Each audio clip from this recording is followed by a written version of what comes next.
اس کو خطرات سے بھی نہ بچا سکیں گے۔ ناظرین، اللہ تعالیٰ نے اس کے متعلق بھی قرآن پاک میں مثالوں سے ہمیں سمجھایا ہے کہ دیکھو کہ وہ اللہ اپنے ایک مثال سے ہمیں سمجھاتا ہے کہ جب ایک انسان کو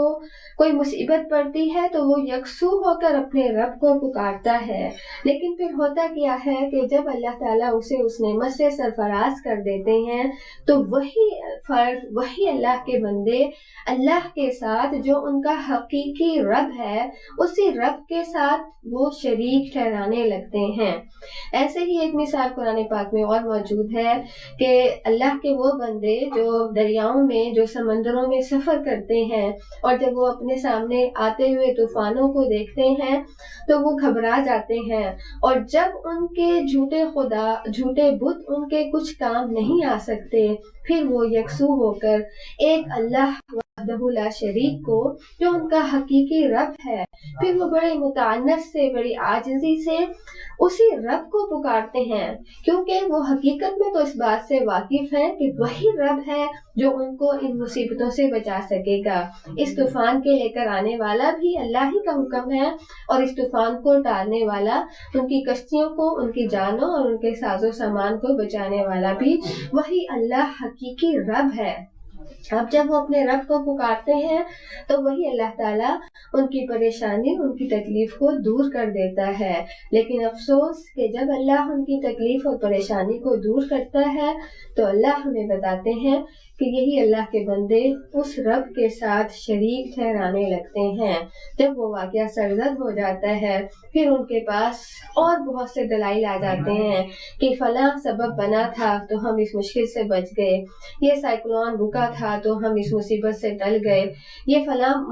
فرد نے اپنی صلاحیتوں کا، اپنی عقل کا استعمال کیا تھا تو ہم اس عذاب سے نجات پا سکے۔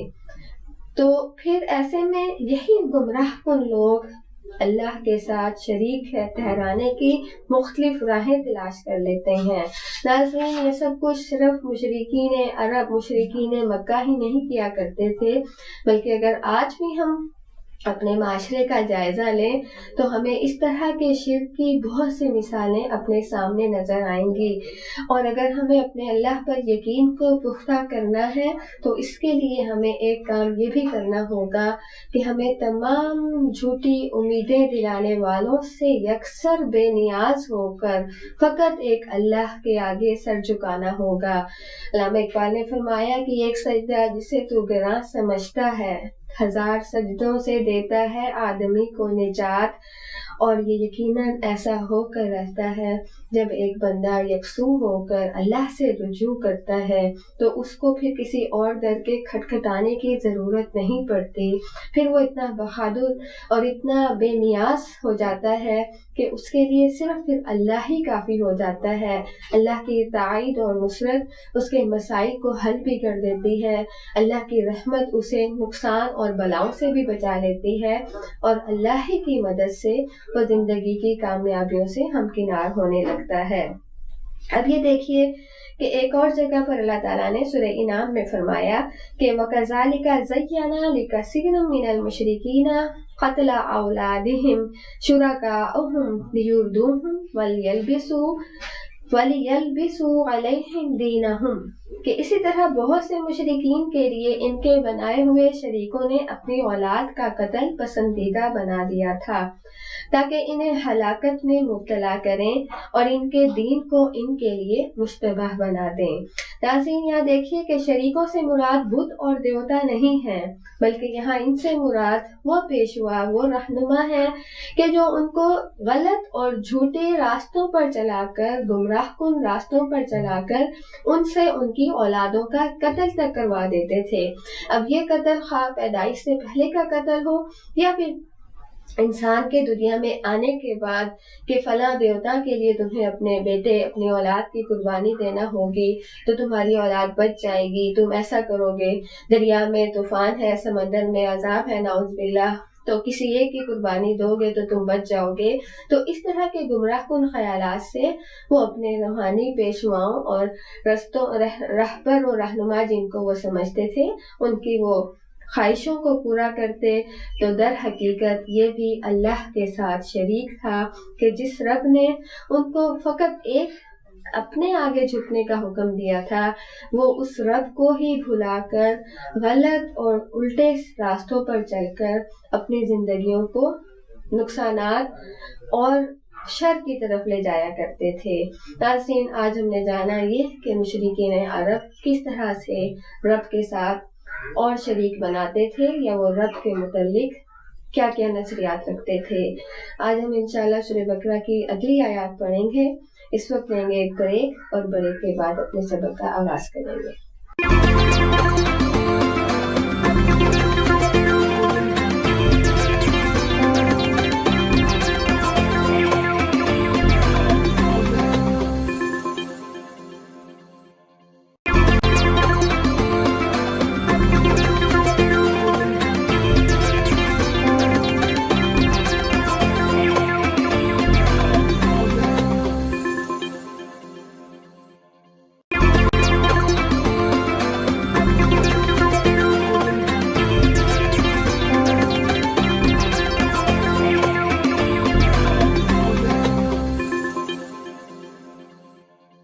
وقفہ ختم ہوا۔ ارشاد باری تعالیٰ ہے وَإِذَا طَلَّقْتُمُ النِّسَاءَ فَبَلَغْنَ أَجَلَهُنَّ کہ جب تم طلاق دو عورتوں کو پھر جب وہ پہنچ جائے اپنی عدت کو، فَلَا تَعْضُلُوهُنَّ أَن يَنكِحْنَ پھر نہ تم انہیں ستاؤ، اذیت دو اس بات پر أن ينكحن أزواجهن کہ وہ نکاح کریں کسی اور زوج سے۔ مطلب یہ کہ آپ ان کو روک نہیں سکتے کہ وہ کسی اور زوج سے نکاح کریں۔ اذا تراضوا بینہم بالمعروف جبکہ وہ آپس میں معروف کے مطابق باہمی رضامندی رکھتے ہوں۔ ذالک یہ یوعظ بہ نصیحت کی جاتی ہے اس کی من کان منکم جو کوئی ہو تم میں سے یؤمن باللہ ایمان رکھتا ہو اللہ پر والیوم الآخر اور یوم آخرت پر۔ ذالکم ازکی لکم واطہر یہ تمہارے لیے پاکیزہ ہے نسبتاً اور پاکی کا طریقہ ہے۔ واللہ یعلم وانتم لا تعلمون واللہ یعلم اور تو اللہ جانتا ہے اور تم نہیں جانتے۔ والوالدات یرضعن اولادہن اور والدات اپنے اولاد کو دودھ پلائیں حولین کاملین پورے 2 سال لمن ارادہ جو کوئی ارادہ رکھتا ہو ان یتم الرضاعہ کہ وہ پوری کریں گے رضاعت کی مدت کو۔ وعلی المولود لہ رزقہن اور مولود پر اس کے لیے اس کا رزق اس کا کھلانا و کسوتہن اس کا پہنانا بالمعروف معروف کے مطابق اس پر ذمہ داری ہے بچے والے پر۔ لا تکلف نفس الا وسعها نہیں تکلیف دی جاتی کسی نفس کو مگر اس کی وسعت کے مطابق نہ تکلیف دی جائے۔ لا تضار والدۃ اور نہ ہی تکلیف دی جائے والدہ کو بولدہا اس کے بچے کی وجہ سے۔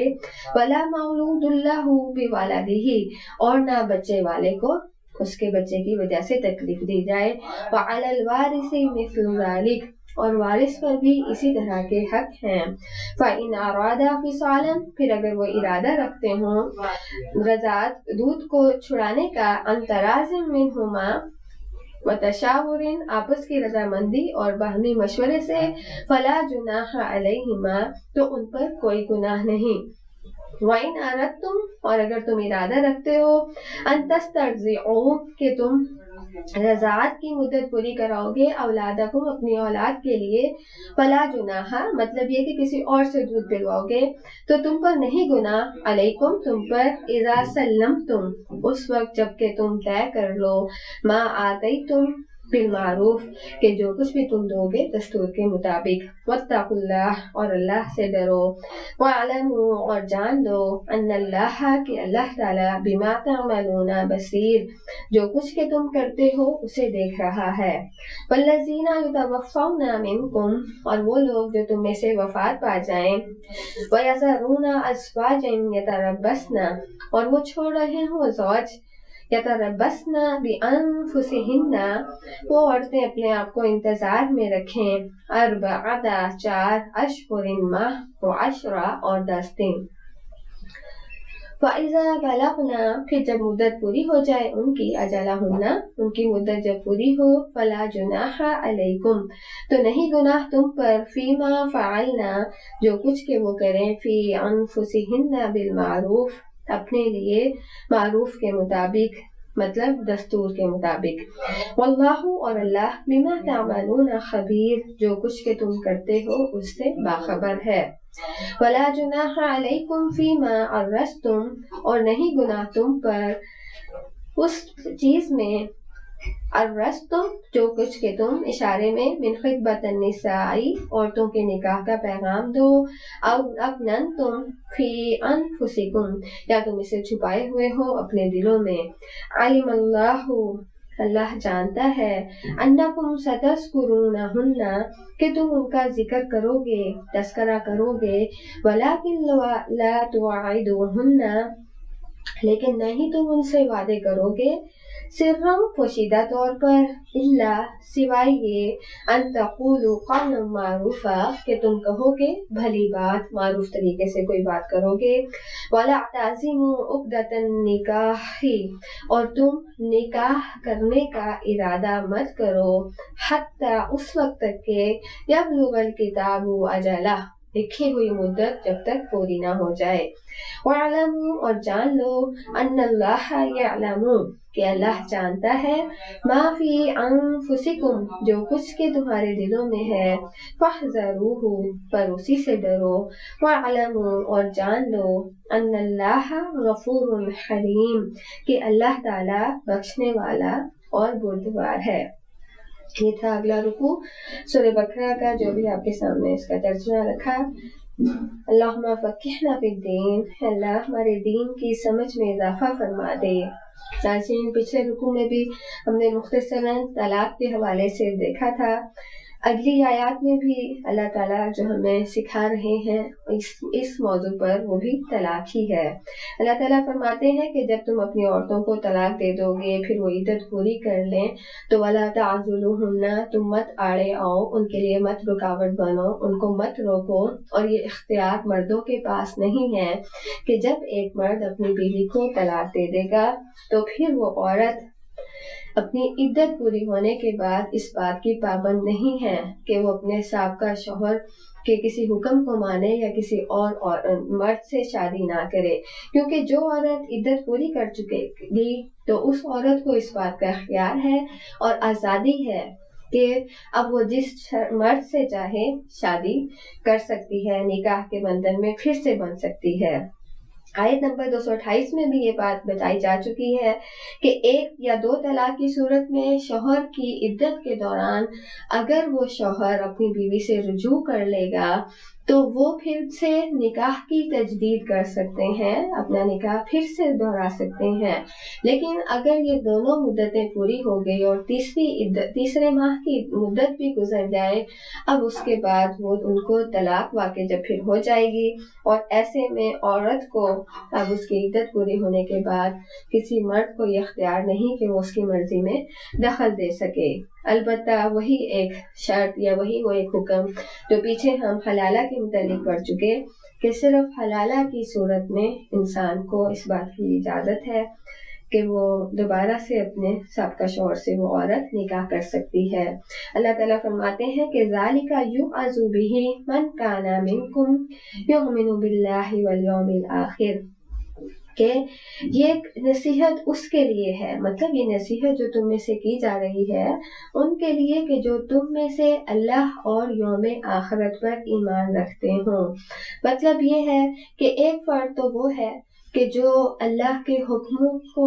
معاذ اللہ کوئی اہمیت ہی نہیں دیتا اس کے نزدیک اس کی خواہشات اس کے اپنے ارادے اپنے اختیارات اپنی صلاحیتیں ہی سب کچھ ہیں تو ایسے میں جب کوئی فرد اللہ کے حکموں کو پس پش ڈال کر اپنی زندگی گزارتا ہے تو لا محالہ وہ آزمائشوں کا ضرور شکار ہوگا اسے پریشانیاں اپنے کیے کی سبب ضرور آئیں گی لیکن یہاں اللہ تعالیٰ ہمیں طلاق عدت اور نکاح کے حوالے سے جو ہمیں نصیحتیں اللہ تعالیٰ فرما رہے ہیں اس میں اللہ تعالیٰ نے اس بات کو خاص کر دیا کہ یہ سب نصیحتیں اس کے لیے ہیں کہ جو اللہ اور یوم آخرت پر ایمان رکھتا ہو۔ ظاہر سی بات ہے کہ جو فرد اللہ پر ایمان لانے جانے کے بعد اس بات کا خوف رکھے گا کہ مجھے اپنے رب کے آگے کھڑا ہونا ہے اور اپنے اعمال کا جواب دہ ہونا ہے، تو اس کو یہ فکر بھی لاحق ہوگی کہ میں نے اللہ کے کن کن احکامات کی اطاعت کی اور کن کی اطاعت مجھ سے رہ گئی۔ اللہ تعالیٰ فرماتے ہیں کہ ذالکم ازکی لکم واطہر، کہ یہ تمہارے لیے زیادہ پاک اور عمدہ طریقہ ہے۔ واللہ یعلم وانتم لا تعلمون، اللہ جانتا ہے اور تم نہیں جانتے۔ مطلب یہ کہ اب یہاں اللہ تعالیٰ اس بات کی انسان کو شناخت کرا رہے ہیں کہ طلاق، عدت، نکاح کے معاملات میں جو احکامات تمہیں دیے جا رہے ہیں یہ زیادہ بہتر اور زیادہ پاکی کے طریقے ہیں، کہ اسلام جو دین طہارت بھی ہے، کہ جس کی بنیاد ہی ایمان، اخلاص، تقوی اور طہارت پر ہے، جس کا بہت حصہ ہمارے دین کا انسان کو طہارت اور پاکیزگی سکھاتا ہے، وہی اسلام، وہی دین فطرت ہمارے معاشرے میں بھی پاک دامنی کے چلن کو عام کرنا چاہتا ہے، اور اس میں یہ آئے دن کی طلاقیں اور رجوع کرنا، آئے دن کے غلط اقدامات کی طرف بڑھنا کسی کو ہرگز سیبا نہیں دیتا۔ چنانچہ وہ طلاق اور عدت کے معاملے میں بھی اپنے احکامات کو کھول کھول کر بیان کرتا ہے، اور اس وقت نے ہمیں بتا دیا کہ تم اگرچہ خود کو عقل والا سمجھتے ہو، اپنی عقل کو مقدم رکھتے ہو، لیکن جان لو کہ تم نہیں جانتے وہ کچھ کہ جو کہ اللہ جانتا ہے، کیونکہ اللہ کا علم تو اس کا کوئی احاطہ کر ہی نہیں سکتا۔ اللہ کو تو ہر انسان محبوب ہے، کیونکہ وہ اس کی تخلیق ہے، خواہ وہ کوئی مرد ہو یا عورت، اور وہ اللہ وحدہ لا شریک اپنے ہر بندے اور ہر بندی کے لیے اس کا خیر چاہتا ہے، اس کی بھلائی چاہتا ہے، اور اسی لیے وہ رب ہمیں نصیحتیں فرماتا ہے۔ آگے ذکر ہے آیت نمبر 233 میں کہ رضاعت کے حوالے سے کہ مائیں اپنی اولاد کو دودھ پلائیں پورے 2 سال، اس شخص کے لیے جو مدت رضاعت پوری کرانا چاہتا ہو۔ اگر طلاق دینے والا شوہر یہ چاہتا ہے کہ متعلقہ عورت اس کے بچے کو دودھ پلائے اور رضاعت کی مدت پوری کرے، تو 2 سال تک اس عورت کی ذمہ داری سے انکار وہ نہیں کر سکتی۔ یہاں پر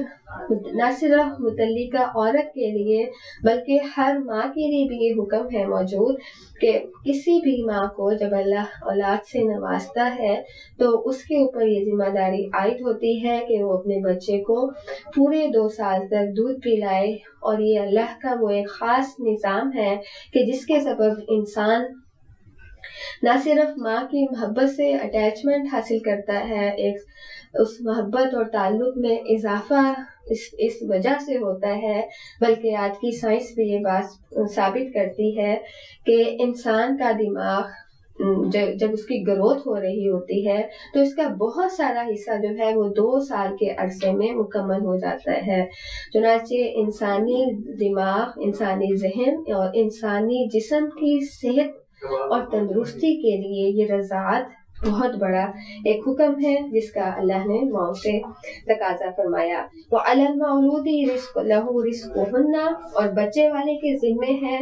اس کا کھلانا، وَكِسْوَتُهُنَّ، اور اس کا پہنانا، کسوۃ لباس پہنانا، بالمعروف، مدت کے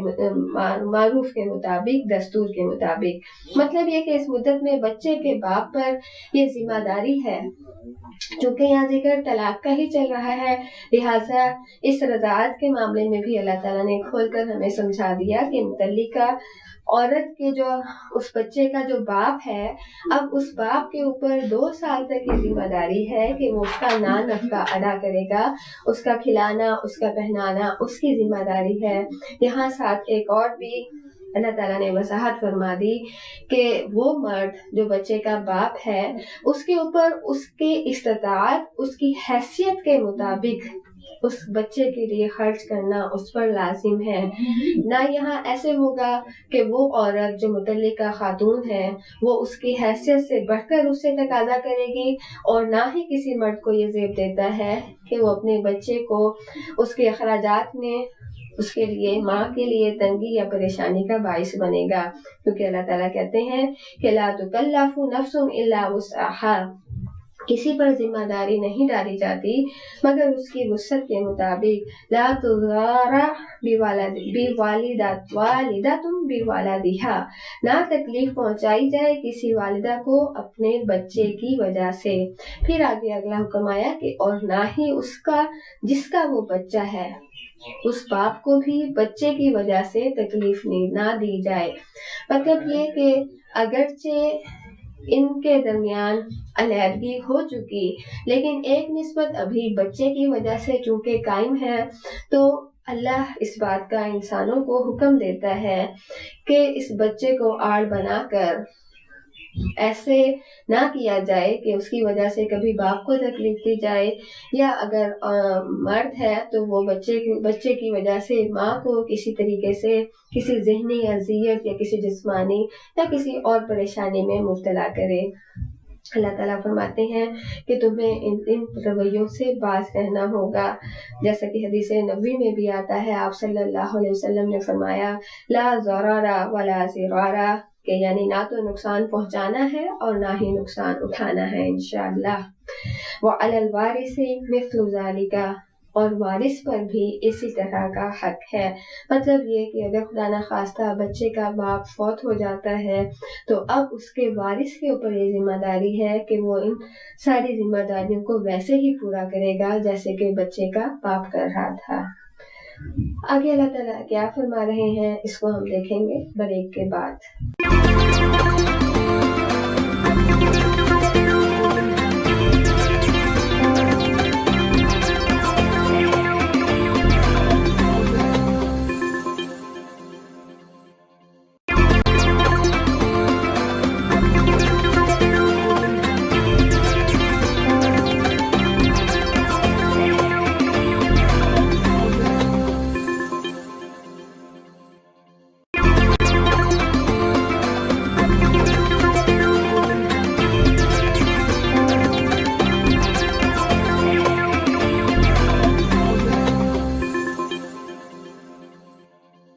وقفہ ختم ہوا۔ اگلی آیت کے اسی اگلے حصے میں اللہ تعالیٰ فرما رہے ہیں کہ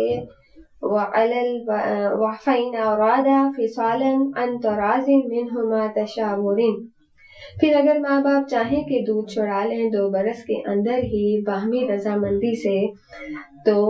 یہ بھی ایسا کیا جا سکتا ہے، لیکن اس کے لیے باہمی رضامندی کا ہونا ضروری ہے۔ فَلَا جُنَاحَ عَلَيْهِمَا، تو ان دونوں پر کچھ گناہ نہیں ہوگا۔ یہ اللہ کی طرف سے ایک ریلیف ہے جو بندوں کو دیا جا رہا ہے۔ وَإِنْ أَرَدْتُمْ أَنْ تَسْتَرْضِعُوا أَوْلَادَكُمْ، اور اگر تم ارادہ رکھتے ہو کہ تم اپنے بچوں کو کسی اور سے دودھ پلواؤ گے۔ ناظرین، عرب کے لوگوں کے ہاں ایک رواج یہ بھی تھا کہ وہاں رضاعت کروائی جاتی تھی۔ مطلب یہ کہ اگر کوئی ماں اپنے بچے کو دودھ نہیں پلا رہی کسی بھی سبب، تو اس کے لیے دایا کا انتخاب کیا جاتا تھا۔ جیسا کہ ہم سبھی جانتے ہیں کہ ہمارے پیارے نبی حضرت محمد صلی اللہ علیہ وسلم کو بھی رضاعت کے لیے اماں حلیمہ سعدیہ کا اللہ تعالیٰ نے انتخاب فرمایا، اور ان کے لیے وہ پیارے نبی صلی اللہ علیہ وسلم کا رضاعت کے لیے جانا ان کے گھر، ان کے اہل و عیال کے لیے برکتوں کا اور رحمتوں کا باعث بن گیا تھا۔ تو اللہ تعالیٰ نے اس بات کو واضح کیا ہے کہ اگر تم کسی اور کے ذریعے سے یہ کام کروانا چاہتے ہو تو فلا جناح علیکم، تو بھی تم پر کوئی گناہ نہیں، تمہیں اس کی اجازت ہے، آزادی ہے، کیونکہ تم بہرحال اس رضاعت کا ہدیہ دو گے۔ اذا سلمتم، آگے شرط یہ رکھ دی گئی، اذا سلمتم ما آتیتم بالمعروف، جبکہ تم بچے کی ماں کو وہ سب کچھ دے دو جس کا تم نے دینا دستور کے موافق ٹھہرایا تھا۔ مطلب بچے کی ماں کو جو کچھ تم نے طے کیا تھا وہ سب تمہیں بہرحال دینا ہوگا۔ ایسا نہ ہو کہ تم رضاعت کی مدت تو کسی اور سے پوری کرا لو اور یہ سوچو کہ اب میں اس بیوی کو، بچے کی ماں کو، سابقہ بیوی کو یا بچے کی ماں کو نفقے سے محروم کر دوں گا۔ ایسا کرنے پر وہ فرد اللہ کے نزدیک گناہگار کہلائے گا۔ واتقوا اللہ، اور اللہ سے ڈرو۔ وَاعْلَمُوا، اور جان دو، ان اللہ بما تعملون بصیر، کہ اللہ تعالیٰ جو کچھ تم کرتے ہو اسے دیکھ رہا ہے۔ یہ سب کچھ کرنے کے لیے بھی تمہیں اللہ کا تقوی اختیار کرنا ہوگا۔ ناظرین، پیچھے بھی اس کا ذکر گزر چکا کہ ہم اپنے رب کے جو بھی احکامات پڑھتے ہیں تو اس کے آخر میں یا اس کے آغاز میں ہی اللہ تعالیٰ ہمیں پھر سے اپنے سے جوڑتے ہیں کہ یہ سب کام جو تم کرو گے، اگر کسی خیر کو اختیار کرو گے تو اللہ کے تقوی کی خاطر، اگر کسی شر سے بچو گے تو وہ اللہ کا خوف رکھتے ہوئے یہ سب کچھ تم کرو گے،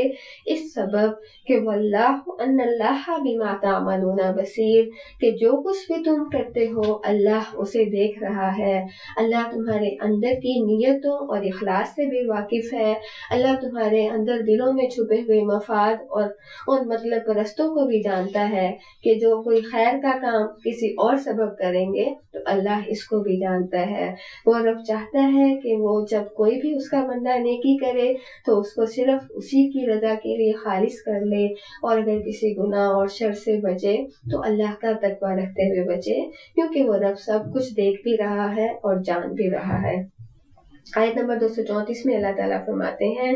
کہ والذین یتوفون، کہ جو تم میں سے وفات پا جائیں اور بیویاں چھوڑ جائیں تو وہ اپنے آپ کو عورتیں انتظار میں رکھیں گے 4 ماہ اور 10 دن تک۔ طلاق کے بعد اس میں ہم نے طلاق کی عدت کو بھی جان لیا۔ اب اگلا حکم اللہ رب العزت کی طرف سے یہ آ رہا ہے کہ عدت کا کیا طریقہ کار ہوگا۔ اس 4 مہینے اور 10 دن تک اس عورت کو اس کے گھر میں ہی رہنا ہوگا، اور یہ سب تاریخیں جو ہیں وہ قمری لحاظ سے ان دنوں کو پورا کیا جائے گا، مطلب چاند کے مہینوں کا حساب رکھا جائے گا۔ پھر اور مزید احکامات عدت کے حوالے سے احادیث مبارکہ میں موجود ہیں کہ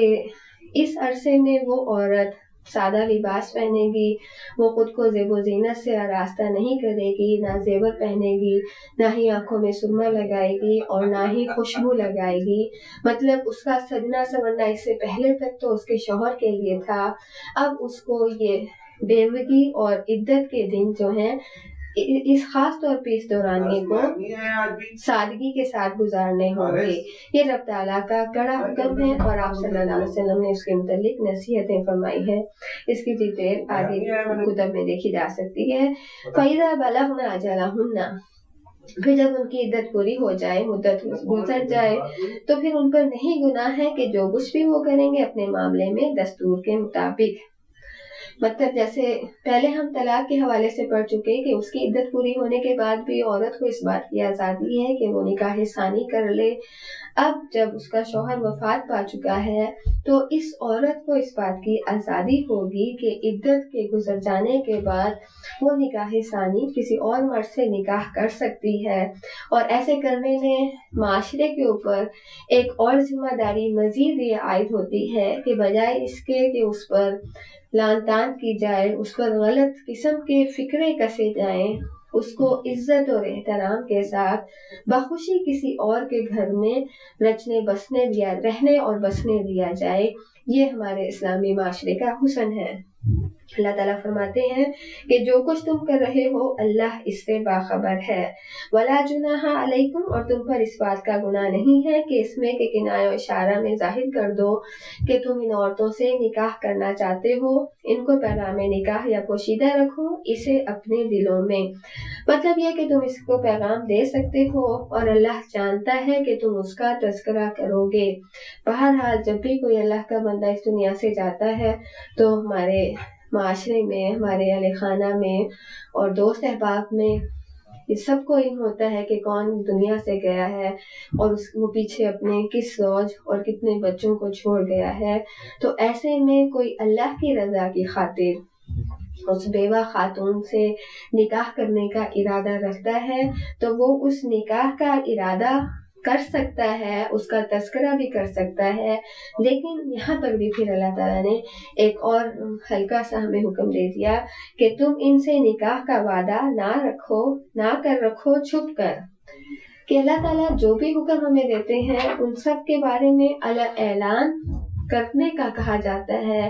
چھپ کر خفیہ سرگرمیاں، چھپ کر دوستیاں آشنائیاں اللہ کو پسند نہیں، تو لہٰذا نکاح جو کہ ایک جائز اللہ کا حکم ہے، اس کو پورا کرنے میں نہ ہی کسی کو آر سمجھنی چاہیے اور نہ ہی اس کے لیے کسی کے چھپنے کی ضرورت ہے، بلکہ تم اس پیغام کو دو گے، اور مگر کس طریقے سے، الا ان تقولوا قولا معروفا، کہ تم یہ بات صرف معروف طریقے سے کہو گے، کہ جیسا کہ ہمارا ہاں عام رواج ہے کہ جب بھی کسی کا کوئی نکاح کا ارادہ ہو تو وہ اپنے بڑے سے، اپنے ولی سے اور متعلقہ خاندان سے پیغام دے کر اس سلسلے کو آگے بڑھایا جاتا ہے، تو ایسے ہی اس متعلقہ اس بیوہ خاتون سے نکاح کے لیے مرد پیغام دے سکتے ہیں، اور یہ کرنا بہت بڑی نیکی ہے۔ وَلَا تَعْزِمُوا عُقْدَةَ النِّکَاحِ، اور تم نکاح کے گرہ کی ارادہ مت باندھو، عزم مت کرو، حتیٰ اس وقت جب تک کہ عدت پوری نہ ہو جائے۔ مطلب یہ ہماری شریعت کا ایک قانون ہے کہ عدت پوری ہونے سے پہلے آپ اس سے نکاح کا ارادہ بھی مت کرو، اور جان لو ان اللہ یعلم، کہ اللہ جانتا ہے، ما فی انفسکم، جو کچھ کہ تمہارے دلوں میں ہے، فاحذروہ، بس اسی سے ڈرتے رہو۔ اب یہ ارادوں کا باندھنا، عزم کا ظاہر ہونا، یہ سب تو زبان سے تو ہوگا ہی، لیکن میرا رب اس کے متعلق فرماتا ہے کہ تم اس ارادے کو نہیں ظاہر کرو گے۔ اگر تمہارے دلوں میں یہ سب موجود ہے تو اللہ کو تو بہرحال یہ سب معلوم ہے، لیکن عدت پورے ہونے سے پہلے تم اپنے ارادوں کو لوگوں کی زبان تک نہیں، دماغ اور ان کے علم تک نہیں لے کر آؤ گے۔ وَاعْلَمُوا، اور جان لو، ان اللہ غفور حلیم، یہ بھی جان رکھو کہ اللہ بخشنے والا اور بردبار ہے۔ ایسا اس لیے کہا گیا کہ اس سے پہلے اگر تم سے کوئی خطا ہو گئی ہے تو تم استغفار کر لو، تم توبہ کر لو، تم اپنے رب کو معاف کرنے والا پاؤ گے، کیونکہ وہ بردبار ہے، وہ تحمل والا ہے، وہ اپنے بندوں کو اس کی غلطی پر فوراً سے ہی نہیں پکڑ لیتا، بلکہ وہ ڈھیل دیتا ہے، وہ انسان کو مہلت دیتا ہے کہ وہ اپنی غلطیوں پر نادم ہو کر اپنے رب سے معافی مانگ لے، اور سچے دل سے اس کے ہاں توبہ جب وہ کر لے گا تو میرا مالک ان کی غلطیوں کو معاف کرنے والا ہے۔ ناظرین، آج کے رکوع میں ہم نے دیکھا کہ اللہ تعالیٰ نے ہمیں یہ حکم دیا کہ طلاق کے معاملات کو تم کیسے نمٹاؤ گے، پھر طلاق کے دوران اگر اس متعلقہ خاتون کا بچہ موجود ہے تو اس کے لیے تم رضاعت کے معاملات کو کیسے ادا کرو گے۔ پھر اگلا حکم ہمارے لیے آیا کہ جب تم میں سے کسی کو موت آ جائے اور ان کے ازواج موجود ہوں تو وہ اپنے عدت کو کتنے عرصے تک پورا کرو گے، جسے ہمارے ہاں اردو زبان میں عدت کہا جاتا ہے۔ مطلب یہ کہ اس گنتی کو 4 مہینے اور 10 دن تک وہ خواتین کیسے پورا کریں گے۔ پھر اللہ تعالیٰ نے اسی رکوع میں ہمیں اس سے اگلے مرحلے کا بھی سمجھا دیا اور خبر دے دی کہ جب ان عورتوں کی عدت مکمل ہو جائے تو یہ عورتیں بہرحال اس معاشرے کا، اس شریعت اور قانون کے ماننے والوں کا حصہ ہیں، تو تم ان عورتوں کو عزت اور احترام کے ساتھ کیسے تم نکاح کر کے اپنے گھروں میں بیاہ کر لے کر آؤ گے، تاکہ ان کے اوپر سے جو بظاہر ایک چھینی گئی ایک چادر کے ہٹ جانے کی وجہ سے جو ان کو ایک غیر محفوظ سا وہ خود کو اپنے آپ سمجھتی ہیں، ان کے نان نفقے کا بھی اہتمام ہو، ان کے اوپر کوئی آنچ بھی نہ آنے پائے، اور وہ پھر اللہ کی بندیاں پھر سے کسی رشتہ میں جڑ کر اللہ کے حکموں کو پورا کرنے والی بن جائیں۔ لہٰذا یہ اس لیے بھی ہے کہ تاکہ وہ خواتین جو اپنی ازدواجی زندگی گزار رہی ہوتی ہیں اور بالخصوص جو نوجوانی میں ہی اللہ نہ کرے کسی کو بیوگی کا شکار ہو جاتی ہیں، تو ان کے اوپر ایک ہمارے معاشرے کے مردوں کی ایک خاص ذمہ داری بنتی ہے، اور ایسے میں اگر کوئی شادی شدہ مرد بھی ان بیوہ خاتون سے شادی کرنا چاہے گا تو اس میں پھر ہم خواتین کے لیے بھی یہ ایک ذمہ داری ہم پر عائد ہوتی ہے کہ وہ اگر جانتی ہوں کہ ان کے شوہر اتنی استطاعت رکھتے ہیں تو وہ سپیس دیں اور فراخ دلی سے آنے والے کے لیے اپنے گھر میں جگہ دیں، تاکہ اس معاشرے کا حسن برقرار رہے، اور اللہ یقیناً ایسے اپنے بندوں سے ضرور خوش ہوگا۔ اور ان سارے معاملات کو کرنے میں اگر کہیں کوئی غلطی اور کوتاہی ہو جائے تو وہ اللہ غفور رحیم ہے، وہ بڑا تحمل والا اور وہ بڑا بردبار ہے۔ کام میرا اور آپ کا یہ ہے کہ اس دورانیے میں کسی غلطی اور کوتاہی پر ندامت کے ساتھ، شرمندگی کے ساتھ اپنے رب سے اپنی خطاؤں کی معافی مانگیں اور اللہ سے رجوع کر لیں۔ انشاءاللہ وہ ہم سب کو ضرور معاف کر دے گا۔ اللہ ہمیں عمل صالح کرنے کی توفیق عطا فرمائے۔ وما علینا الا البلاغ۔